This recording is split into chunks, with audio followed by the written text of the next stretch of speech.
Assalamualaikum warahmatullahi wabarakatuh, pemirsa yang ada di seluruh tanah air.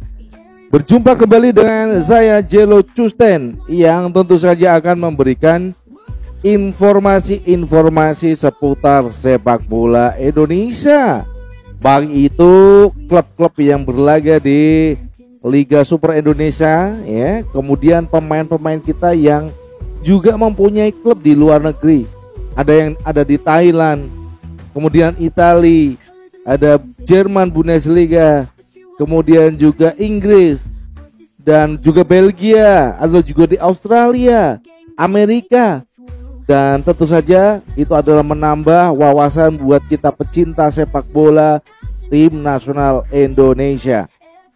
Buat yang ada di Sabang hingga Merauke, buat yang ada bersama keluarga, kita ucapkan selamat pagi buat Anda semuanya. Sebelum kita memasuki ya udaran ataupun ulasan dalam sepekan ini tentang sepak bola nasional, alangkah baiknya untuk Anda klik tombol like dan subscribe. Jangan lupa berikan komentar agar apa? Ketika Anda sudah klik like, subscribe, kemudian kita komentar, tentu saja Anda akan memberikan masukan, kritikan bukan hanya kepada kita tetapi kepada PSSI agar apa? PSSI selalu berjalan di atas rel, enggak ke sana enggak ke sini tapi lurus untuk menuju kejayaan timnas Indonesia. Ya, itu dia yang bisa kita sampaikan di awal perjumpaan. Dan sepekan ini kita akan membahas topik sepekan yang paling panas. Ya, untuk di weekend, di hari libur Sabtu dan Minggu ini, tentu saja semuanya berharap ada berita-berita yang kita kupas dalam sepekan ini. Dan kita akan memilih Indonesia AFF U23 gagal. Banyak tangis. Dan ini fakta. Faktanya apa? Gitu ya. Jadi kita akan bertanya kepada PSSI, para supporter yang datang ke GBK, buat supporter yang nonton secara langsung di nobar-nobar di seluruh Indonesia. Saya rasa banyak tangisan dari para supporter ketika kita melihat kekalahan Indonesia melawan Vietnam ya. Ini kan drama yang cukup menarik. Bagaimana kita sudah bisa bertahan, menyerang, kemudian mereka memanfaatkan skema yang mungkin sudah dilihat oleh pelatih Vietnam. Kita bisa mencetak gol timnas Indonesia itu dari corner kick.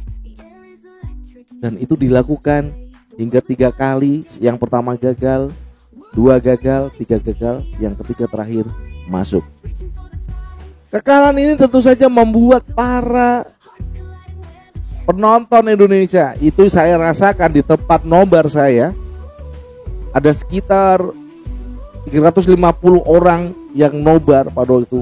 Ada yang ekspresinya kecewa, ada yang ingin mengeluarkan tangisan air matanya. Saya aja berdiri udah.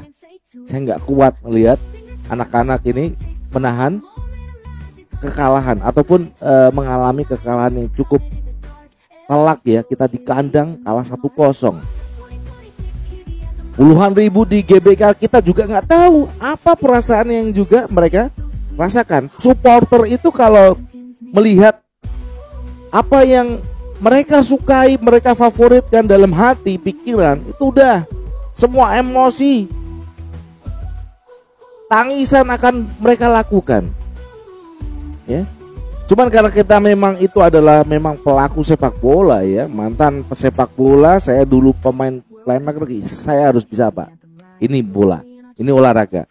Ada kalah, ada menang. Oke? Jadi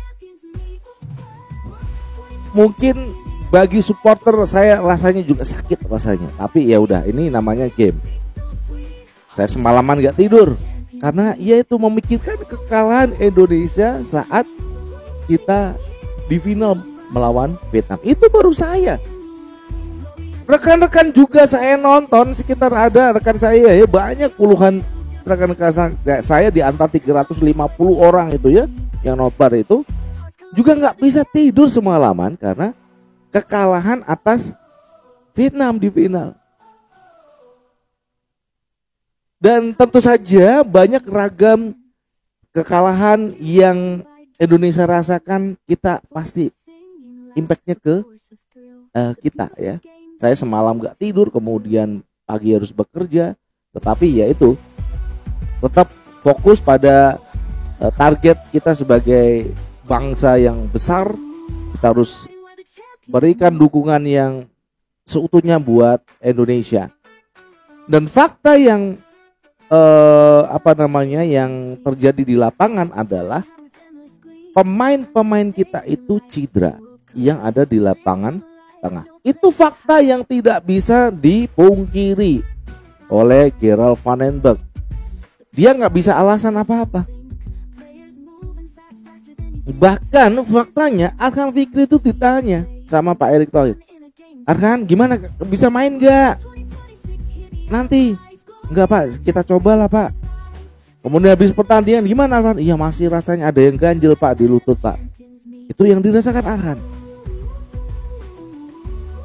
Betapa anak-anak muda ini sudah mengeluarkan semua kemampuannya untuk negara ini. Mereka itu pahlawan walaupun gagal. Arhan, Tony Firmansyah ini adalah pahlawan buat Timnas U23. Ini adalah fakta lapangan. Jenderal lapangan tengah kita ada dua, Tony Firmansyah dan juga Arhan Fikri yang mengalami cedera. Dan tentu saja tim ini akan dipersiapkan menuju SEA Games U22 di Bangkok, Thailand. Mudah-mudahan tim ini bisa berkembang dengan jam bermain yang cukup dari pemain-pemain yang sudah ada di tengah, bukan lini serang tapi di lini tengah. Juga memperbaiki lini serangnya, wingback, wing kanan, ya, wing kanan, wingbacknya diperbarui, diperkuat. Kemudian sayap kanan, sayap kiri, depan itu juga diperbaiki penyerangannya. Nanti akan membantu striker untuk mencetak gol. Demikian yang bisa kita katakan saya sebagai supporter di akhir pekan ini, karena tentu saja minggu depan kita akan membahas topik-topik yang lain seputar sepak bola Indonesia. Dari studio saya ucapkan selamat weekend, selamat berhari Sabtu dan Minggu buat Anda semuanya. Salam hangat buat keluarga. Dan semuanya yang sudah menyaksikan tayangan ini, jangan lupa untuk klik tombol like dan subscribe. Kita akan berjumpa kembali pada pertemuan yang akan datang. Wassalamualaikum warahmatullahi wabarakatuh. Salam olahraga. Bye bye. Ciao.